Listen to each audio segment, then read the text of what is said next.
The Yankees' immediate future is blurred after the Jasson Dominguez injury. So, what can the team do now? You are Locked On Yankees, your daily New York Yankees podcast. Part of the Locked On Podcast Network, your team every day. Welcome to Locked On Yankees, which is part of the Locked On Podcast Network, your team every day. Thank you for making us your first listen every day. I'm Stacey Gotsoulias. This show is sponsored by Game Time. Download the Game Time app, create an account, and use code LOCKEDONMLB for $20 off your first purchase. Last minute tickets, lowest price guaranteed. With me, as always, is my producer, Steve Granado. Steve, what's going on? Hey, welcome to the show, everybody. Thanks so much for clicking. Of course, the Yankees got rained out yesterday in Boston, so we do have a preview of the doubleheader today. Don't forget day game, night game. Got a split one today. We'll talk about that a little bit later. We also have to continue a conversation from yesterday about Estevan Florial because there's a whole new wrinkle into this rocky saga that has already thrown a new loop into it. We'll talk about that here in just a second. We're also going to talk about it here in this first segment, Stacey, because we need to continue another conversation. Jasson Dominguez out, as we know. Tommy John surgery announced after the game on Sunday. We obviously talked about it a little bit yesterday, but we also wanted to go into what happens now. What options do the Yankees actually have? And Stacey, I wanted to start this conversation off because this can go in a multiple directions. But I wanted to start this conversation with a very simple question because this immediately impacts the Yankees, obviously, for this September, but for 2024. So my question to you, Stacey, are the Yankees trying to win in 2024? Because that's how the path is set. Ooh. I don't know. I don't know, because we've been talking about how we thought 24 was going to be similar to 23 and there'd be growing pains, but I feel like this is a pretty big blow. They put Bader on waivers. He went to Cincinnati. They kind of cleared space for Jasson Dominguez and was like, you know what? We're going to make your time sooner and give you the chance to audition for 24. And now he's going to be out a bunch of 24, depending on when the surgery is, what the surgery is, because they're also talking about that brace surgery that Trevor Story got as opposed to the Tommy John. They're still not sure what they want to do with Dominguez. And if they're attempting to win in 2024, we're not going to see anything until free agency happens and see what kind of moves they make. Yeah. In that sense, right? So that's why I'm thinking here that sets up the path. Because if they're not trying to win in 2024, and to be frank, maybe that's the smart move. We can obviously talk about that way more in depth. But let's say they're not trying to win next season, right? Let's say they're taking next season as a gap year. They're traveling abroad, and they're just gonna vibe, right? Let's go on that path. Okay. So the immediate question here is who plays center, right? They have some options. They don't have a ton in-house. Right now, it looks like Everson Pereira is up next season, right? Because of this. That's if they do nothing, right? With their immediate roster right here. Everson Pereira could play center. Aaron Judge could play center. Estevan Florial, weirdly enough now, could play center. We're going to talk about Florial a little bit later. Obviously, Stanton's not playing center. No. So really in-house right now, guys that you at least feel semi-comfortable, it's Pereira and Judge with Florial's future in question right now. So if you put Pereira in center, that now leaves the question, who goes to left? Is it Judge? Are you banking on Oswaldo Cabrera having a bounce back season? Like, where does Cabrera fit into this whole conversation, this whole equation? And if you're looking for options right now, AAA options, at this very moment, at this recording, the Scranton Wilkes-Barre Rail Riders have 3 outfielders. And 2 of them won't be with the team next year. 2 of them won't be in the organization in a couple of weeks. So that leaves Brandon Lockridge, who's a former top 30 prospect. He has not really put it together with the Rail Riders. He has struggled at AAA. So they don't have a ton here in-house, which I think is kind of, again, setting up our conversation here in a few minutes about Estevan Florial in a big way. Right. Because, Franchi Cordero, Billy McKinney, like these are 1-year deals. So they're up to the free agent gods here at this point. So given these options, Stacey, in-house, I don't know how you're looking at it. I can't read your mind. We haven't talked about it yet. But in my mind, that's not contending in 2024. No. I also had a really weird thought. Would they, if they're punting in 2024 and having a gap year, do they bring back IKF and think, hey, he played some outfield in 2023. Maybe we can put him out in the outfield again in 2024. Yeah, I mean, I was considering that. I mean, if you're looking at the rest of the free agent landscape, there are better outfield options than IKF. So I don't think that would have too much legs. They would go after that, or they would maybe consider it and then look at the rest of it and go, you know what, not worth it. Not worth it. We can get no offense to IKF, but we can get a real bona fide outfielder at this point defensively to help us out. That'll have roughly around the same bat. Like it's not you're not going to take a massive hit, but you have an upside defensively with some of those guys. Some of those guys I did want to talk about here today, Stacey, free agent wise. We're not talking about guys that have club, player, or mutual options. So no, we are not talking about Cody Bellinger right now. That's TBD. So the guys that we know, no ifs, ands, or buts, who are going to become free agents after the World Series. Here's just a random list. They're not ranked. They're not, they're kind of cherry picked. I just kind of picked some guys, just some names. There's obviously a lot more.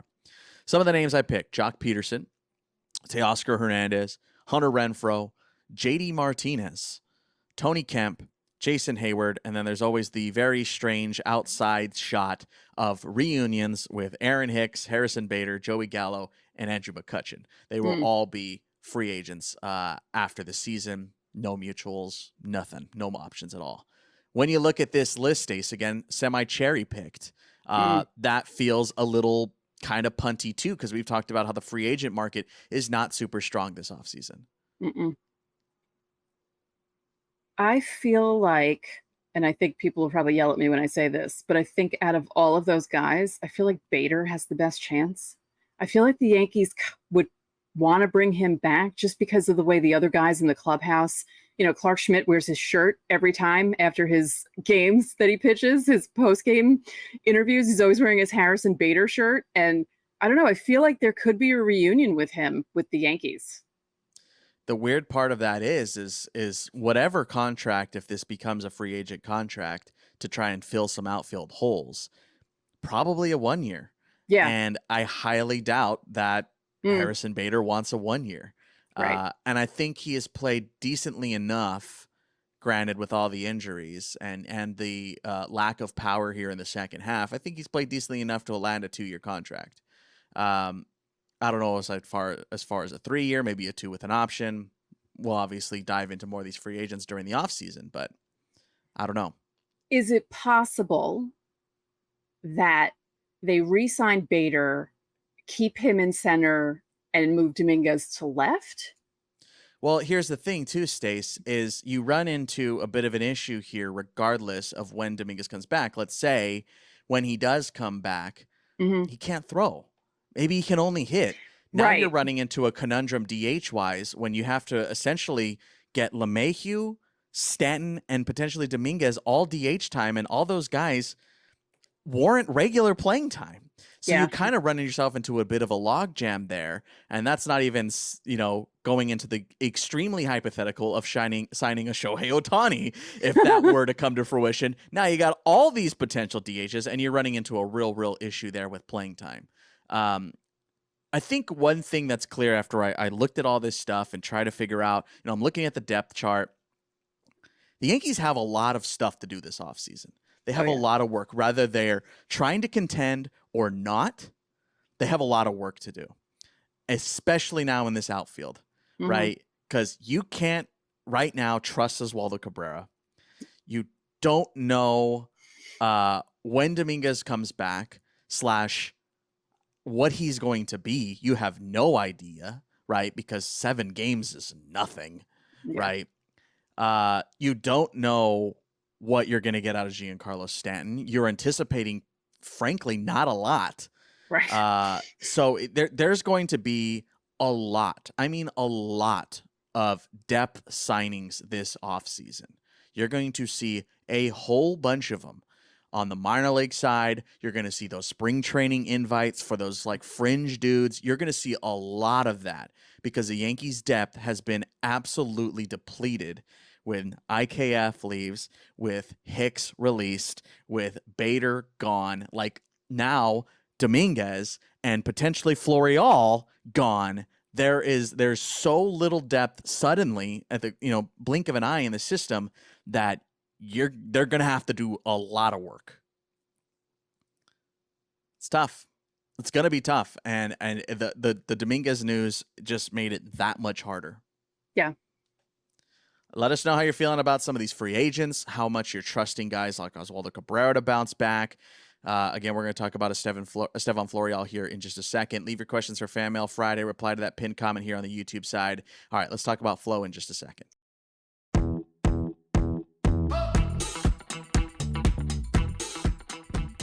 The MLB playoffs are around the corner, which means the clock is ticking on your chance to get 100 times your cash on daily fantasy baseball.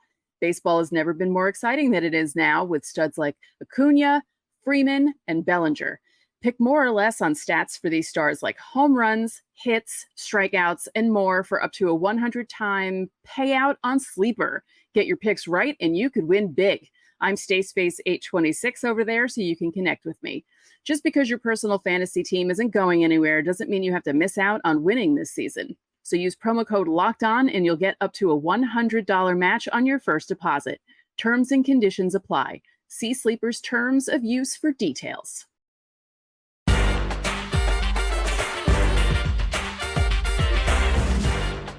Back here on Locked On Yankees. Hey, Yankees playing a double dip today in Boston, weather permitting. You can listen to that game on SiriusXM. Download the SiriusXM app. We'll talk about that a little bit later on. To the Everydayers coming up on tomorrow's show. Who is Yoshinobu Yamamoto? There's some headlines being made. Yankees gauging interest in an international prospect. We're going to talk about that on tomorrow's show, so make sure to hit subscribe so you don't miss it. All right, Stace, we talked about it yesterday, about Estevan Florial and how the Yankees essentially ruined his Yankees career. That was kind of the crux of the whole conversation. Let's be real. They blew it. But now, in a strange twist of fate, mere hours after release of said episode, the Yankees selected Flo to take Dominguez's spot. Surprisingly, because it seemed like it might have been Franchy Cordero, or if he was healthy enough, Billy McKinney. Instead, the Yankees called Flo. Weird wrinkle with this now, Stacey. With Florial being selected to the 40-man, he now does not become a minor league free agent because he's a Major League Baseball player. Right. He is a Major League Baseball player at this point until the Yankees DFA him.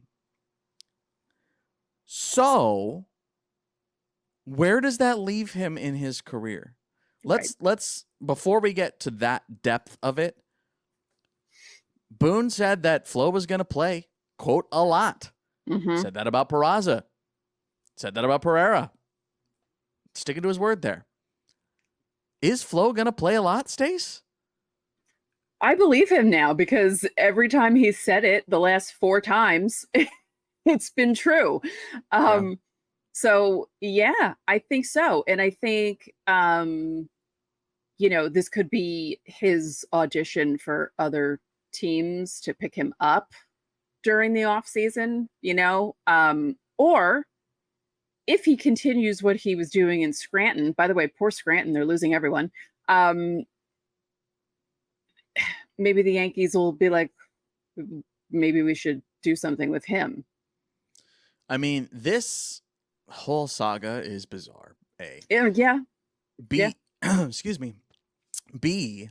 It's like it feels like they kind of need him now because they put all their chips in here on Jasson Dominguez at this point for center field. Yeah. Florial's kind of necessary at this Yeah. point. We just spoke about the lack of depth. If you cut Flo out of that equation, you got nothing. You really got nothing, let alone somebody gets hurt when Stanton ultimately gets hurt next season at some point. Right. Then what? You're relying on Lockridge? Are you taking a flyer on Spencer Jones at that point? Like that's where we're talking depth. Like, are you trusting Aaron Polensky? Like those are some massive leaps of faith that the Yankees would have to make without Estevan Florial. Suddenly, the script has been flipped in Flo's favor in the most bizarre way. Yeah. I feel like,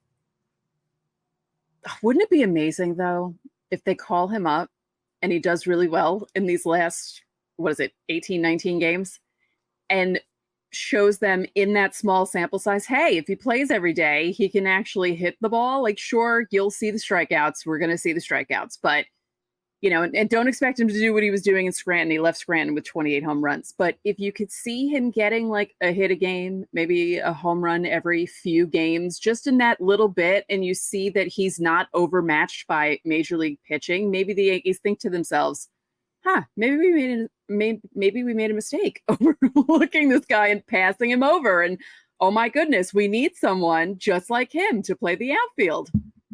Yeah, I mean, just think how many times he's been passed over, right? And not even by just guys in the organization. I mean, let's be real. We talked a lot about call up Oswald Peraza. Flo should have been called up first. Yeah. It should have been him. It should have been him in 2022. And look, Matt Carpenter worked out. Yeah. But it probably should have been Flo before Matt Carpenter.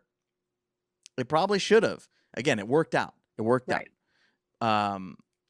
But until he got hurt. Until it didn't, obviously. Until it didn't, obviously. Yeah. But it's so weird how in a span of 15 hours, it's you're 2 weeks from being a free agent to now you're a Yankee. Mm-hmm. And the Yankees, if you said if he plays well, I think it doesn't really matter how much he plays. Mm-hmm. If the Yankees go out and make some free agent signings, I think Flo's the first 40-man cut. At that point, if they need to make a 40-man cut, I mean, let's be realistic. You need 5 outfielders on this roster with Stanton. You can't get by with 4. You need 5. Oh, yeah, definitely. Right? Yep. So they have to do something in the offseason because there's no way you can go into the start of the year again with Brandon Lockridge as your 4th outfielder. I'm sorry. Right. I think Brandon Lockridge has some talent. He put it together decently in Double-A. He spent a long time in Double-A. He played fine, but you're taking a massive flyer on that. Again, Spencer Jones, I talked about, like, Spencer's not ready, man. He played well last week. He struggled to start. He has almost as much time at AAA as Jasson Dominguez does. So look, there's a lot of gambling there. So for my money, Stacey, I'm going to ask you this, but for my money, I think it's smart to hold on to Florial. Would you agree? I agree.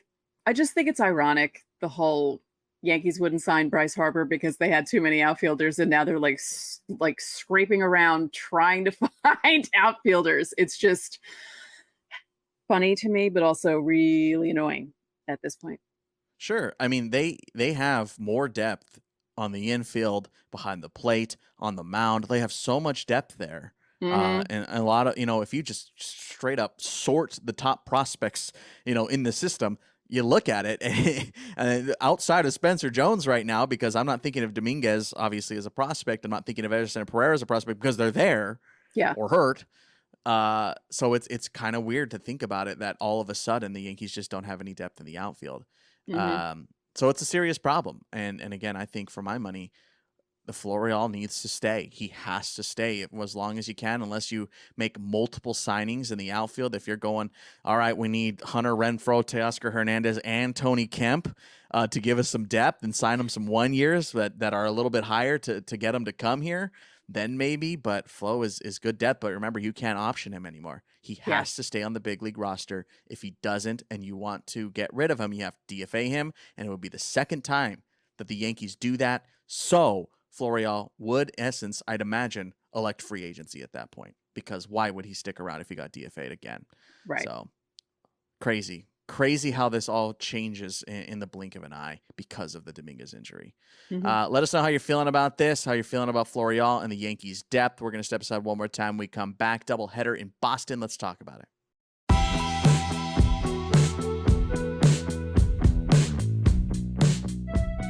Here at Locked On Yankees, we think buying baseball tickets shouldn't be stressful. Game Time is the fastest and easiest way to buy tickets for all the sports, music, comedy, and theater shows near you. You're running out of time during this baseball season, so why not snag some quick tickets to a Yankee game while you can? They take all the work out of buying tickets, so all you do is tap a few times and you're in. Forget planning months in advance. Game Time has deals on tickets right up to just moments before first pitch.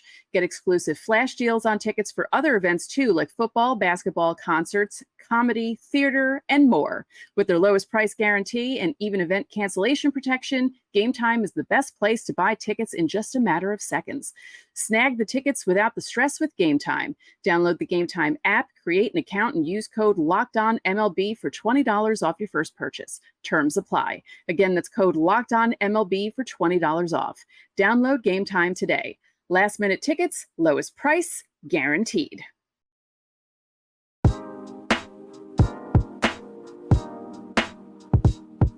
Back now here on Locked On Yankees. Doubleheader today in Boston at Fenway. SiriusXM's the place to listen to it. Download it. You can listen to the Yankees broadcast while you're at work today. So hopefully you didn't forget your headphones. Stace, doubleheader. We've only had, 4 rainouts this year? Like, it's actually been kind of crazy how lucky the Yankees have been as far as weather. Considering all the rain we've been having lately, yeah. Yeah, no, seriously. I mean, I'm on the West Coast. Angels, Dodgers, Padres had rainouts this year, like at home. So, yeah, kind of bizarre in that regard. But that the Yankees have only had 4. We've been, and weirdly enough for the show, we've been super lucky because I think only one of those has fallen during the week. Other ones have been on the weekends, so we're not doing shows. Mm-hmm. Yeah, been very strange. They did change things around as far as the pitching schedule is. So today, game 1, it's going to be Randy Vasquez going. They pushed Clark Schmidt to Wednesday, so they give him the extra day off. Then they're going to Randy Vasquez is going to face Nick Pivetta. That's the 1:35 game. And then Carlos Rodón, who was slated to start game 2, is still going to start game 2 because he'll start the night game, and he'll face Cutter Crawford. That's the 7:10 game. But not a lot of doubleheaders this year, Stace. So I'm curious to see lineups, how we see it today. Of course, we saw Florial was going to be batting 9th in center field for the Monday game. So I'm curious to see if he plays both. Yeah. They were saying how Everson Pereira wasn't feeling well. We'll see if that lasts into today. And Oswald Peraza had a swollen knee, his left knee. So we'll see what happens with him. When it rains, it pours, which is perfect because it might still rain on Tuesday in Boston. So this doubleheader might even be questionable. Might be a literal wash. Yeah. Anyway, so I mean, the weather doesn't look great at all this week. Just period in Boston. It looks a little rough. Yeah, there's just a system that's kind of hanging over there. Really strange. I don't know what's happening, but it's not like a hurricane or any remnants like that. It's just a weird weather system, and there's a front that's kind of just keeping it there. And that's what happened with the flooding, by the way, on Saturday in the stadium. There was a cell that just was not moving over the Bronx, and it was just sitting there dumping all that rain, and that's why it got that crazy that quickly, because it was just a deluge of water just for like an hour. Yeah. Very strange. Mm-hmm. The lineup for what ended up being a washout on Monday did have Bowers in left field. Of course, you mentioned Oswald Peraza is out here a little bit. We'll see how long that lasts, but they put Cabrera at third base, weirdly enough, and then LeMahieu over at first. So, I mean, there's a lot of you can do there shuffling wise. You could always put Bauer at first. You can always put LeMahieu at third. You can kind of shuffle those guys around. Obviously, they never have had Oswaldo Cabrera at first base this year. Remember, that was like a big thing coming out of spring training. We still have never seen it. So, as long as Oswald is out, if it's day to day, you might see Oswaldo play first. I don't think that's going to be their first option because they have Bowers and they have DJ. Yeah. So, but that is always an option here. Like you were saying before, they have a lot of different options for the other positions, but outfield is the one that's like, Yeah, you're not sticking DJ out there. yeah. If I see DJ LeMahieu in the outfield at any point. No, I mean, you'll see IKF first, obviously. Oh, yeah. But could you imagine, like, if it got that bad for the Yankees and people were just dropping like flies, you know, in left field today, DJ LeMahieu, and he'd just be standing there like, why am I here? Yeah. I mean, if it got more injury-wise, it's Franchi, and then the Rail Riders will just play with two outfielders, one in left center and one in right center. It's crazy, man. They have, like, it makes sense a little bit because obviously the Patriots are in a playoff run here, and so is Hudson Valley, so they can't really move guys up. Right. And they're not going to call the Tampa Tarpons for somebody to come play in left field for the Rail Riders, which last year we kind of did a little bit, just throwing that out there. So it's not too outlandish. They have kind of done it. Yeah, I'll just leave it at that. But yeah, I mean, they're limping here. They're limping to the finish line. Mm-hmm. It's crazy. Yeah, it is crazy. It's just this season is I haven't seen anything like this since I've become an adult, you know, since I turned about 2021. I haven't seen anything like this. I mean, even the other years where they've missed the playoffs, they were still a winning team. You know, they didn't finish under 500. They weren't this bad. They were in last place. They were usually in third place behind two other teams. And this is just really strange to watch. And there's so many things happening this year that, whew, yeah, just crazy. We'll see if the Yankees can play a little spoiler here in Boston. Again, I feel like the Yankees could be the final nail in the coffin for the Red Sox here if they're able to show up here over the next couple of days, so long as rain doesn't keep pounding here. Because, again, it's supposed to rain all week in Boston, and they're not playing again, so these could be a couple of lost games here. Obviously, they'll do everything they can to not have that situation, especially with the Red Sox still with an outside chance. But we'll see. We'll see how it all transpires. Again, first game 135 rather. Second game 7:10 tonight. We'll have plenty to talk about on tomorrow's show, as well as who is Yoshinobu Yamamoto. We'll talk about it tomorrow. Big name, kind of tied to the Yankees right now, so we'll talk about that on tomorrow's show, and that's going to do it for today. I'm Steve Granado. And I'm Stacey Gotsoulias. We'll see you tomorrow.